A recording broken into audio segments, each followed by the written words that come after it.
Bonjour à tous, le grand débrief de l'ActuTech aujourd'hui, c'est avec mes 3 commentateurs. On a l'économiste Julien Pillot, l'avocat Adrien Badevant et l'entrepreneur Alain Staron. Bonjour à tous les 3. On va être occupé par des discussions autour des IA génératives. Pour changer, j'ai envie de dire, mais il y a quand même des progrès dans ce domaine qui méritent d'être commentés, avec une guerre entre OpenAI et Google en particulier. On va aussi s'intéresser aux milliards investis pour des data centers sur notre sol en France, et puis à la lutte contre les ingérences étrangères. Ce sera quelques-uns de nos sujets aujourd'hui. C'est parti pour le débrief.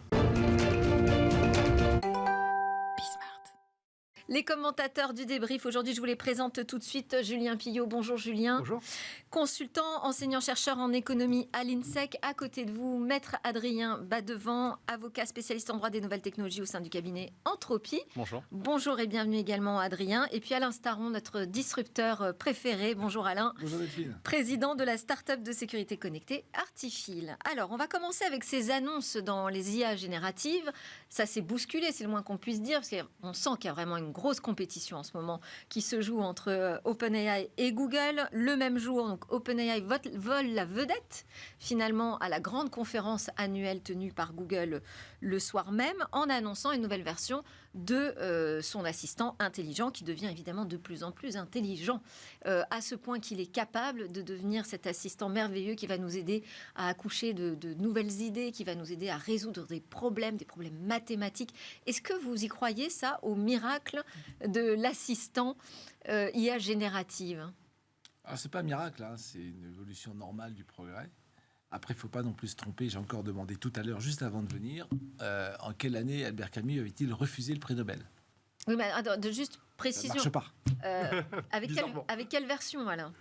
Celle que j'ai sur Perplexity, donc qui est une des dernières. Non, mais c'est le même problème qu'avant. Donc, on me dit 1957. Après, je dis en quelle année il l'a eu. On me dit il ne l'a jamais eu. Et en fait, il l'a eu en 1957, il ne l'a jamais refusé. Donc, on voit bien et ça, c'est sur Wikipédia. Donc, je ne sais pas où va chercher. Et c'est Wikipédia de 2010. Oui. Je ne sais pas où va chercher ces données ChatGPT, mais il est encore assez loin d'une vraie précision. Donc, ça, c'est sur le côté. Je m'en sers comme outil de référence. Ce n'est pas un moteur de recherche.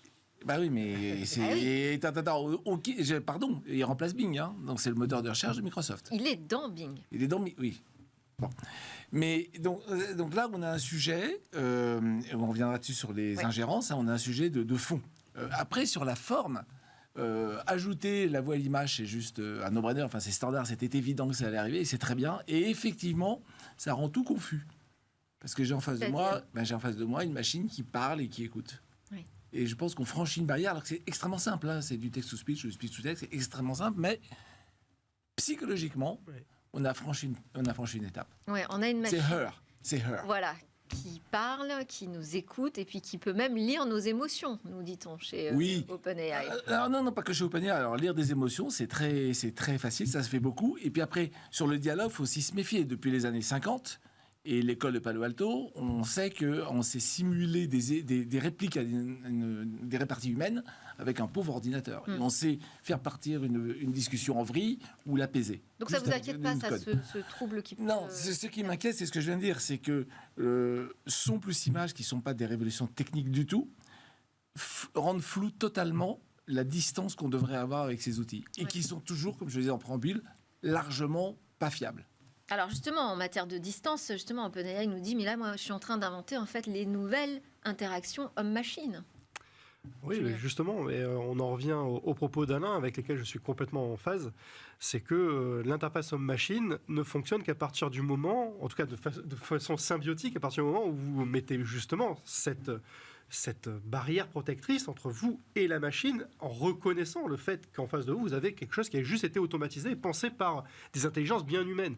Le flou artistique dans lequel on est en train de se plonger, en fait, laisse augurer des transformations anthropiques qui sont assez fortes à mon sens, suffisamment pour être questionnées en avance de phase, en fait. De se dire, attendez, là, il y a peut-être des dangers potentiels qui méritent qu'on s'y intéresse parce qu'on ne sait pas trop vers quoi est-ce que l'on est en train de plonger. On est dans un espèce d'inconnu. Et puis, sur la partie économique, il y a quand même quelque chose d'assez important à souligner. Alain a dit à juste titre qu'aujourd'hui, ces intelligences artificielles, elles se trompent encore régulièrement, elles ont tendance à halluciner, pour employer le terme technique. Et si elles deviennent des outils de référence, et en fait, en gros, c'est pas les concepteurs qui vont décider qu'elles vont devenir un outil de référence, c'est les usages qui vont peut-être en faire des outils de référence, les ériger en tant que tels. Eh bien, en fait, transformer des médias sourcés avec des sources journalistiques, universitaires, et évidemment frapper du sceau de la vérification historique par des choses qui ont été générées de façon extrêmement massive, de façon tellement puissante par des intelligences artificielles, sans ce souci de vérification et de vérité, si ça devenait des outils de référence, ça pourrait nous plonger dans une ère de la post-vérité. Et là, pour le coup, malheur à nous. Et typiquement, la forme entraîne le fond. Parce que c'est la voix et la parole, la voix et l'image qui vont nous entraîner là-dedans. Alors, tu as tout à fait raison. C'est pas encore fiable. Adrien. Je pense que ça fait 1 an et demi qu'on s'est beaucoup concentré sur les modèles.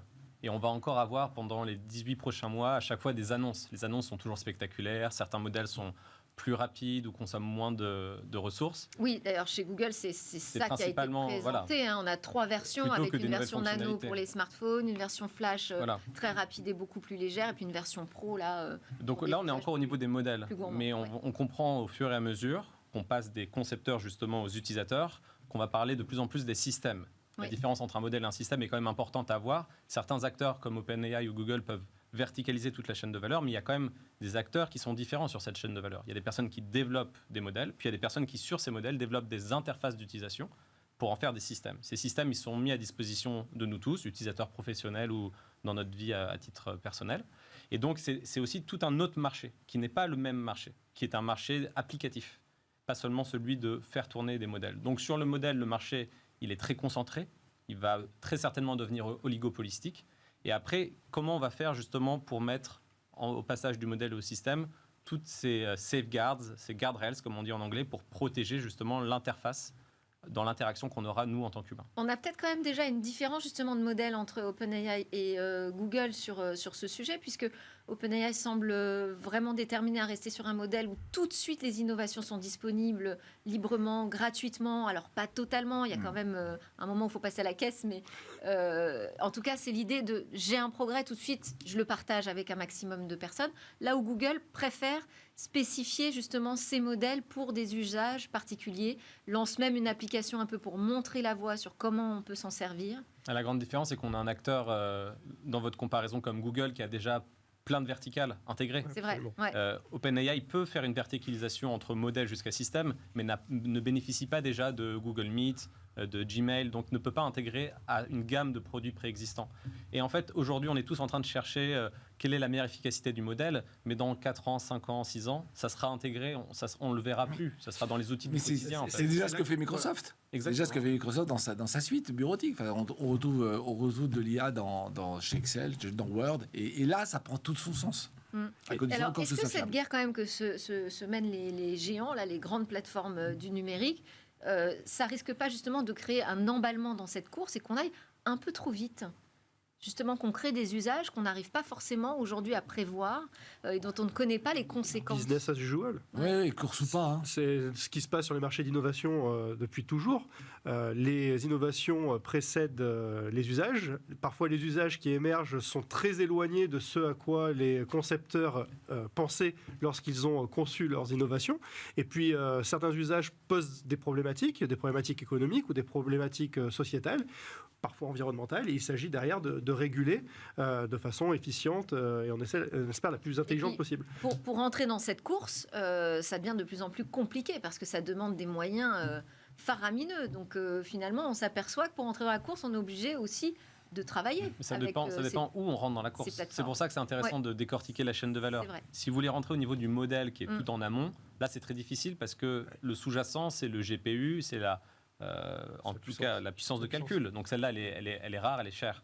Si vous arrivez plus en aval, c'est-à-dire que vous utilisez des briques propriétaires ou libres et que vous réintégrez dans des interfaces que vous développez pour surspécialiser ces assistants personnalisés dans certains secteurs ou pour certaines tâches, là peut-être qu'il y a un plus grand marché en fonction des différentes verticales. Donc là, quand vous voyez ces annonces, vous ne vous dites pas, bon, bah là, ça va être très très compliqué pour l'Europe, quoi.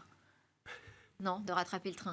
Oui et non. Il vient d'être lancé le train, mais on sent qu'il est quand même déjà à grande vitesse, quoi. Bonne nouvelle, nous avons le DMA. autrement dit, on peut avoir peu de modèles et beaucoup d'applications en coupant entre les deux pour préserver la concurrence. Je parle sous le contrôle de l'avocat, mais normalement, c'est censé être fait pour ça. Bon, ça, c'est plutôt le manuel. Après, sur les modèles fondamentaux, il n'y a pas forcément besoin de beaucoup de manpower, mais simplement, il faut l'avoir depuis un certain temps. Et tout va toujours plus vite. Et quand on change de génération, on ne peut pas rentrer à la génération 5. C'est trop, le marge est trop haute. Ouais. On a perdu des cristaux liquides comme ça. Alors, est-ce que notre réglementation, elle nous protège Ça, c'est un éternel débat aussi. Vous non, pas l'avocat. Non, mais c'est-à-dire que...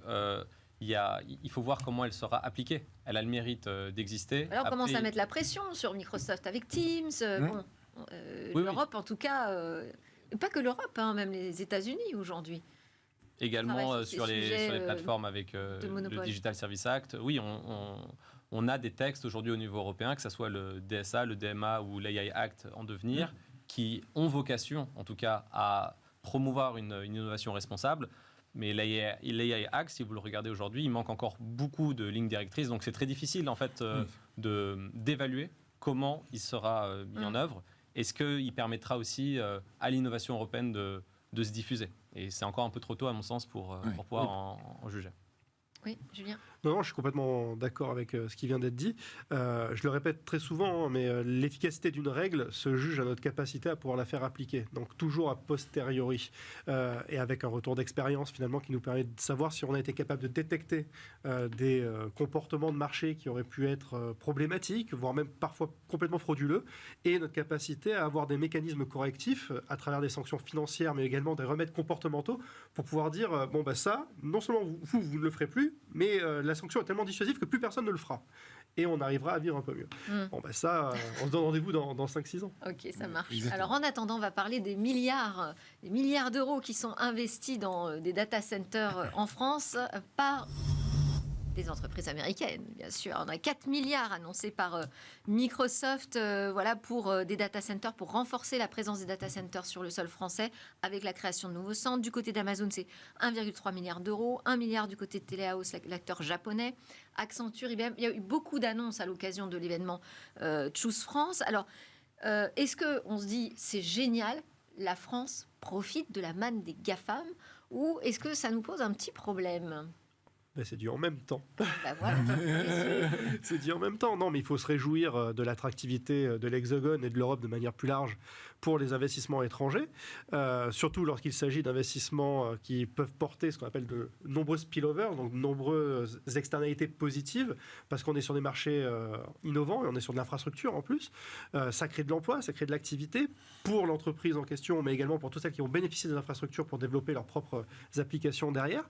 Donc ça, il faut s'en réjouir, mais en même temps, on reste néanmoins sur la délégation à des très grosses entreprises étrangères de finalement la capacité de pouvoir opérer des infrastructures qui pour moi sont essentielles, pour moi sont vitales, d'intérêt stratégique pour la nation sur le territoire français. Et là, ça pose des questions en matière de transparence, de la qualité des données qui sont récupérées, la finalité de ces données et puis la transférabilité de ces données déjà en dehors du territoire français, donc on va parler du territoire européen, mais aussi en dehors du territoire européen, ce qui pose des problématiques de souveraineté tout simplement. Quoi. D'ailleurs, on se réjouit pour la France, mais il faut quand même dire que ces investissements importants valent aussi un peu partout en Europe. Hein. Oui, non mais il n'y a pas à se réjouir. L'Europe reste un grand marché, ils viennent chercher le marché. Oui. Donc ils viennent faire du business chez nous, il n'y a pas à se réjouir. Après, deuxième chose, les 4 milliards. Non mais ça fait il y a des retombées économiques quand même directes pour le pays. Attends, 4 milliards. Combien pour les puces Nvidia sur les 4 milliards? Combien pour les mètres carrés en Alsace, pour les murs? Après, c'est 200 personnes. Donc 4 milliards d'investissements pour 200 emplois, moi, je sais faire mieux. Enfin, tu me donnes 4 milliards, je vais... Bon. Donc non. On va réfléchir. Non. Mais non, c'est beaucoup d'argent qui vont payer Nvidia, entreprise américaine, qui vont installer plein de trucs. Après, il y aura 200 pauvres employés qui ne seront pas payés très cher, qui sont là pour faire marcher les machines. Et tout ça pour héberger des données sur le sol national, certes. On a toujours notre acte américain là, qui fait que ça peut partir quand on veut. Donc là, j'arrive pas à me réjouir. C'est ce que j'allais dire. Est-ce que finalement aussi cet investissement très matériel sur notre sol, c'est pas la conséquence de cette doctrine française et puis de plus en plus européenne autour de la souveraineté, de confiance. Non, c'est la résilience réseau. Non, c'est beaucoup plus basique que ça. Ce qui me semble manquer aujourd'hui, c'est un écosystème de VC européen fort. La possibilité, en fait, on a des magnifiques fondateurs en France et en Europe. On en a plein dans le domaine de l'IA. On en a plusieurs dans le domaine de l'IA, plusieurs dans le domaine particulier de l'IA générative. On a vraiment des pépites. Et quand vous voyez la structure de financement, elles sont toutes à la recherche de financement de VC européens, mais on n'a pas encore cette structure, cet écosystème. On doit forcément aussi aller chercher les financements à l'extérieur. C'est très bien de pouvoir en bénéficier, mais ce qui serait davantage constructif plutôt que ces annonces, encore une fois, avec un effet assez waouh, mais qui, dans la construction d'un écosystème qui porte vraiment l'innovation, il faudrait que les investisseurs institutionnels, il faudrait que les banques, les assurances, etc., soient peut-être moins frileuses et réinvestissent plus dans nos scale-up, dans notre bassin d'innovation. Encore une fois, on est ravis que les entrepreneurs français puissent bénéficier d'investissements venant par exemple des États-Unis ou d'autres régions du monde, mais il faudrait surtout avoir cet écosystème VC européen fort. Et je pense que c'est ce qui manque aujourd'hui pour structurer... je confirme des 4 mains. On est d'accord là-dessus, mais ça permet de faire un lien avec le sujet précédent. Finalement, lorsqu'on a parlé de la régulation ne permet pas de faire émerger les champions européens. Parce que pour faire émerger les champions européens, il faut des fondamentaux qui soient forts. Les fondamentaux sur les marchés qui nous intéressent aujourd'hui se situent sur les infrastructures, le cloud, la capacité de faire de l'hyperscaling, et puis sur les capacités de calcul. Et là, aujourd'hui, que ce soit au niveau des microprocesseurs ou des GPU, des cartes graphiques, on est à la ramasse. En Europe, il faut bien être clair. On a des supercalculateurs quand même, Julien. On a des supercalculateurs, mais en quantité insuffisante par rapport à ce qui peut se pratiquer en Asie ou aux États-Unis, déjà pour commencer. Et puis surtout, encore une fois, on est basé sur des intrants qui sont majoritairement des intrants étrangers, qu'ils soient américains ou qu'ils soient asiatiques pour ce qui concerne beaucoup de microprocesseurs ou les métaux qui sont nécessaires finalement à la fabrication de ces infrastructures. Donc attention effectivement de ne pas se cantonner uniquement sur la dernière partie de cette fameuse chaîne de valeur dont Adrien parlait, parce que une grosse partie de la valeur finalement est en amont de cette chaîne de valeur, et là aujourd'hui on est un peu absent des débats, quoi. C'est ça qui est très embêtant, c'est-à-dire qu'on pense que tout cet investissement va nous bénéficier, mais non, cet investissement est fait pour que les clients européens continuent à dépenser vers des boîtes américaines. Donc c'est juste une courroie d'accélération, de transfert de valeur de l'Europe, qui n'est qu'un marché de clients, vers d'autres continents où on tolère des géants. Parce que l'Europe, on refuse les géants. Se réjouir, mais même plutôt de quoi s'inquiéter finalement, si je devais résumer votre pensée. Non, mais on n'a pas le choix. Donc, mais non, moi je proteste juste contre l'effet d'annonce 4 milliards en France, bravo. Il faut arrêter de se moquer du monde. Allez, on enchaîne avec notre autre sujet. On va parler de la lutte contre les ingérences étrangères avec un dispositif qui a été annoncé par Jean-Noël Barrot, désormais ministre délégué en charge de l'Europe. Alors, il appelle les plateformes à montrer comment elles s'organisent, comment elles se préparent pour mieux modérer les contenus qui passent sur leur plateforme. Et le ministre nous dit on va maintenir la pression maximale jusqu'au scrutin. Ne souris pas, c'est bien. Oui. Pas le choix. C'est très bien qu'un ministre qui était au numérique et qui va aux affaires étrangères en Europe se saisisse de ce sujet, pour lequel il faut rappeler qu'en France, on avait créé Viginum, qui est en fait une entité qui vise justement à suivre la vigilance sur les ingérences numériques étrangères, qui a un bilan de 2 années maintenant avec une augmentation aussi des cas constatés. Donc, vous parliez d'infrastructures essentielles, c'est justement sur ces attaques-là, sur les infrastructures essentielles ou sur l'atteinte fondamentale à certains services de la nation. Et ça me paraît très important dans une année d'élection mondiale, mais en particulier européenne en 2024, que ce sujet soit mis en avant. J'ai envie de dire, c'est le minimum, en fait, d'en parler. On est en plein, justement, dans une campagne aux européennes. On sait que ces ingérences numériques, elles existent, mais pas d'aujourd'hui ou d'hier. Ça fait des années. D'accord, vous avez cité Viginum, très bien. Qu'est-ce que ça veut dire mettre la pression maximale sur les plateformes ? Je peux être provocateur ? Exceptionnellement. On devrait interdire toutes les plateformes la semaine qui précède les élections, de même qu'on n'a plus le droit de parler à la télévision. Oula. Parce que c'est impossible de faire autrement. C'est impossible. J'ai annoncé que ça allait être extrême. C'est vrai que c'est heureusement que tu as prévenu. Non, mais c'est extrêmement compliqué. C'est un danger fondamental. C'est un danger fondamental pour les démocraties. Il ne faut pas se tromper. Tous les gens qui nous attaquent disent la démocratie est une anomalie de l'histoire. ils ne peuvent pas supporter la démocratie parce que ça les met en danger, eux, personnellement. Donc là, on voit bien qu'on n'est plus dans le même monde. Vous savez de qui je parle. Ils ne sont pas très nombreux, ils sont 5-6 maximum. Ils n'ont qu'un besoin, c'est pour survivre, tuer la démocratie. Donc, c'est grave. C'est très grave. Julien, vous surveillez les réseaux sociaux, vous connaissez bien comment fonctionnent ces plateformes. Est-ce que vous avez le sentiment, là, qu'il se passe déjà des choses sur ces réseaux sociaux qui devraient être davantage modérées ? Bien évidemment. Moi, ce qui me choque depuis 5-6 ans, c'est le niveau de professionnalisation en fait, qu'il y a derrière les campagnes de désinformation et de déstabilisation. En fait, il y a un modus operandi qui est assez simple, qui consiste en fait à attaquer soit ad hominem les personnalités politiques, les décrédibiliser, éventuellement alimenter avec des histoires un peu sulfureuses, limite complotistes, autour des personnes. Quand les personnes, ça ne suffit pas, on attaque les médias, qui sont forcément à la solde des puissants et des pouvoirs.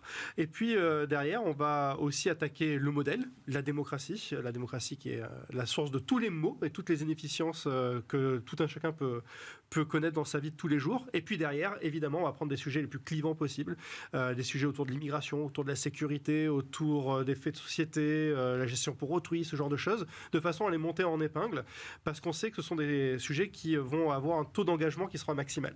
Quand vous mixez un petit peu tout ça, vous avez un outil d'une puissance phénoménale pour pousser les indécis vers le côté, on va dire, le plus réac de la force.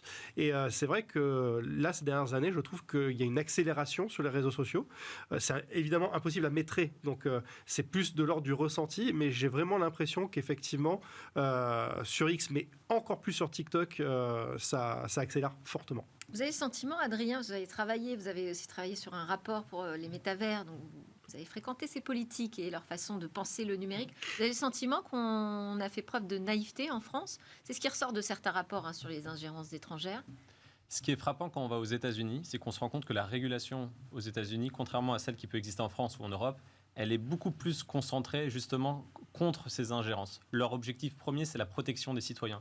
Là où en Europe, on a tout un marché, le marché unique qu'on essaie de promouvoir, et donc c'est aussi la protection du consommateur. Donc quand, là récemment, pour avoir parlé avec différentes personnes qui étaient au département de Justice of State aux États-Unis, dès qu'ils vous parlent en réunion, ils vous parlent des 4 puissances étrangères qui sont des puissances d'intérêt pour eux par rapport aux attaques qu'ils peuvent faire sur leur territoire, que ce soit sur les réseaux, que ce soit sur les contenus, sur l'astroturfing, le fait de gonfler de manière inauthentique certaines campagnes. Et donc, aux États-Unis, c'est une priorité nationale numéro 1. Oui. C'est surtout ça, en fait. Je ne dirais pas que c'est une approche différente, mais je dirais que c'est une forme de priorisation différente. Et là où, en Europe, on a une envie de s'attaquer à beaucoup de sujets et de manière très légitime. Enfin, je veux dire, il y a beaucoup de choses. On parlait de droit de la concurrence, on parlait de la modération des contenus, on parlait de l'intelligence artificielle. Aux États-Unis, si vous regardez bien les textes qui sont votés, les textes dans toutes ces matières-là, c'est uniquement s'il y a une puissance étrangère qui va prendre possession d'une entreprise qui pourrait avoir un impact sur le territoire américain. Donc il y a véritablement, je dirais, une divergence ou quasi une dichotomie d'approche entre les deux continents, et ça, c'est assez intéressant. Alors, je voulais aussi vous entendre sur cette décision prise par le gouvernement français de bloquer TikTok en Nouvelle-Calédonie dans un contexte d'émeute. On avait déjà entendu ça en France, en métropole, au moment des émeutes l'été dernier. Cette menace de couper l'accès aux réseaux sociaux. Quel est votre regard sur cette décision, Alain ? C'est très ambivalent. C'est très ambivalent. Pour arrêter le printemps arabe, il fallait tout couper. Mais ce n'était pas la gloire des gens qui voulaient arrêter le printemps arabe. Et en même temps, c'est TikTok, c'est exactement ce que disait Julien, c'est juste dévastateur. Donc on ne peut pas laisser TikTok. Voilà. Enfin, si ce n'est pas sur TikTok, ce sera sur X. Oui, X, mais il faut les mettre. Tout à fait, mais il y a TikTok d'abord, il y a X après. Puis après, il y a encore un saut avant les suivants, mais évidemment, ils vont finir par y arriver. Non, on a un vrai sujet. Snap et Telegram aussi beaucoup. Ouais. On a un vrai sujet de maintien d'une démocratie harmonieuse dans un monde où on a des outils pour tout le monde parce qu'on adore communiquer, qui sont gérés par des gens de plus en plus clivants. Adrien ? Ça m'évoque beaucoup de choses. Je pense qu'il faudrait une émission juste sur ce sujet. Il y a quand même aussi une question de séparation des pouvoirs, je pense, qui est importante entre le judiciaire, l'exécutif et autres. De manière générale, depuis une dizaine d'années, dans la régulation du numérique, il y a un glissement sur le fait que certaines décisions peuvent être prises par des autorités administratives. Là, vous parlez, par exemple, récent de TikTok, mais il y a d'autres décisions qui pourraient être prises sans passer devant une juridiction. Oui, pour par exemple la protection, dans le cadre de la protection des mineurs contre les contenus pornographiques, on pourrait se passer a priori d'une décision judiciaire. Faut aller vite. C'est là où il faut faire preuve de cas par cas et un peu de nuance. Je pense que pour certaines décisions systémiques très importantes pouvant avoir un impact, il faut aussi voir quand est-ce qu'il y a du judiciaire, et c'est pour ça qu'il y a une séparation des fois entre le législatif, l'exécutif et le judiciaire, à mon sens. Rapidement, Julien, sur TikTok en Nouvelle-Calédonie. Rapidement, ce serait compliqué. Désolée, mais j'aurais bien aimé qu'on parle de Faire Alerte, vite fait. Non, d'un mot, moi je trouve que l'interdiction est toujours la plus mauvaise des réponses possibles. Surtout qu'on sait que les réseaux sociaux, dans certains cas très précis, sont capables d'être extrêmement réactifs. On l'a vu par exemple vis-à-vis de la pandémie, ou lorsqu'il y a une catastrophe naturelle, pour pouvoir dire à ses proches que l'on est dans une safe place, par exemple. Donc ils savent être très très réactifs. Moi je leur demanderais juste d'être responsables, en fait, tout en étant aussi réactifs lorsqu'il y a des problématiques de ce type-là. Mais ça veut dire qu'on fait porter la responsabilité aux plateformes. Mais ils peuvent pas. Leur code, c'est le business. C'est à eux de décider ce qu'ils laissent passer ou pas. Surtout s'ils sont instrumentalisés. Et voilà. Mais oui, mais si c'est pour faire plus d'audience, ils s'en tapent. Pardon, ils s'en moquent. Mais faire de la modération a priori au niveau des plateformes. Bon, allez, effectivement, il faudra qu'on ait une émission entière sur le sujet. Ouais. Alors, je propose qu'on termine avec cette alerte stridente qui est arrivée sur nos smartphones. FR Alert pour nous dire qu'il y avait une plateforme qui nous permettait d'obtenir un QR code pour circuler pendant la période des Jeux Olympiques 2024. Très bien. C'est arrivé donc un soir vers 20h. Moi, j'ai constaté déjà que tout le monde l'avait pas reçu en étant dans des périmètres proches. Bon. Qu'est-ce que vous avez pensé de l'utilisation déjà de cette alerte non, mais attendez, j'étais sur mon vélo. Pour le signalement de l'arrivée de cette plateforme. J'étais sur mon vélo, j'ai failli me casser la figure. Je vois alerte extrêmement grave. Je dis ça y est, mon chopin est en train de brûler un feu rouge. Qu'est-ce que ça veut dire? On est en Chine. On est en Chine. Et je m'arrête et je dis merci de télécharger un pass, un QR code. Mais on se trompe, mais totalement. Enfin, en termes de communication, je vais laisser par les experts, mais on se trompe. Bon, en même temps, c'était un test pour voir si ça fonctionne bien. Moi, personnellement, je ne l'ai pas reçu. Voilà, donc ça montre que ça ne fonctionne pas bien. C'est peut-être parce qu'en étant avocat de la technologie, je suis peut-être parano et je ne suis pas dans les fichiers. Mais quel opérateur c'est une donnée personnelle. Non, quel opérateur? Un des trois, un des quatre. Des quatre. Il y en a quatre. Très avancé. Non, mais sans faire non, moi, je suis en train de faire des stats là. Sans faire de blague, en l'occurrence, j'ai 2 opérateurs et 2 téléphones et j'ai reçu sur aucun des 2. Et le fil conducteur de l'émission, après tout, c'est peut-être l'ingérence, sans dire qu'elle soit nationale ou étrangère. Ah, très bien. Julien? Non, je suis complètement d'accord. Et puis, je n'ai pas reçu non plus. J'étais en programme. Non. Ah bah oui. Eh bah oui. Bon, hors antenne, vous me direz les noms des opérateurs. OK. Non. Non. Voilà. Merci, Julien Pillot. Merci, Delphine. De l'INSEC, maître devant d'Entropie, et Alain Staron d'Artifil était avec moi pour ce grand débrief de la tech. À très vite.